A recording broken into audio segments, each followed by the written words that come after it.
The Independent Electoral and Boundaries Commission, IEBC, yet again waded into the question of the exact date when Kenyans will go to the polls in the first general election under the new constitution. IEBC Chairman Ahmed Isaac Hassan announced that his team was keen on ending the growing anxiety among Kenyans on the exact date they would go to the polls after the Constitutional Court gave its advisory opinion on the election date.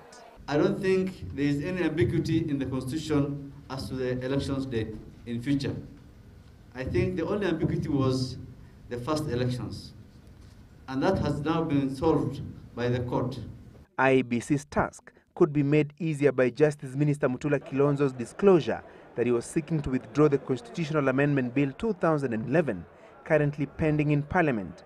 The bill had sought to permanently move the election date from the second Tuesday of August to the third Monday of December every 5 years. I have opted out of pragmatism to accept the ruling of the court, and therefore I will be asking the cabinet for authority to withdraw the bill so that I can delete the items dealing with election date and leave it for the future, because at some point you will still have to do it as Kenyan.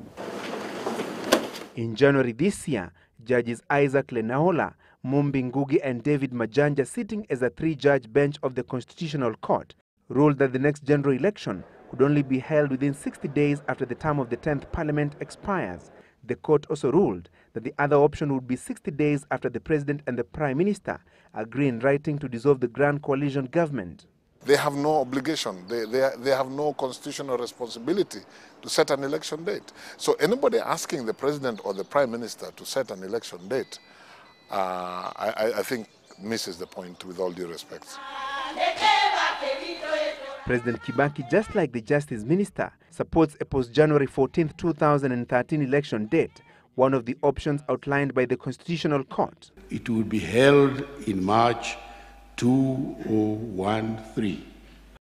It said so. Na mimi siwezi nikaenda nikabadilisha. However, Gishugu MP and NARC Kenya leader Martha Karua has faulted both the President and the Justice Minister in their interpretation of the Constitution and accused the executive of seeking to illegally extend its stay in office. If the election date is going to be in March 2013, we will earn salary illegally for 3 months. The President will be in office beyond his 5-year mandate. And I've said, and it's in this statement, all over the world, even in the worst dictatorships, the term of office, the term of parliament and of office is honored. That if you cannot dissolve Parliament, a dissolution of the Grand Coalition government only leaves you without ministers. And yet they must continue serving as ministers until a new government is formed. It will be such a risky thing for the two principals to contemplate just sitting in a room like this, two of them, and saying, walking out and saying we have dissolved the Grand Coalition government. Other than announcing the date of the next general election, IEBC will also be expected to embark on a national voter registration exercise as well as massive civic education to prepare the Kenyan electorate for the largest electoral exercise in Kenya's history. Francis Gashuri, Citizen Live at 9.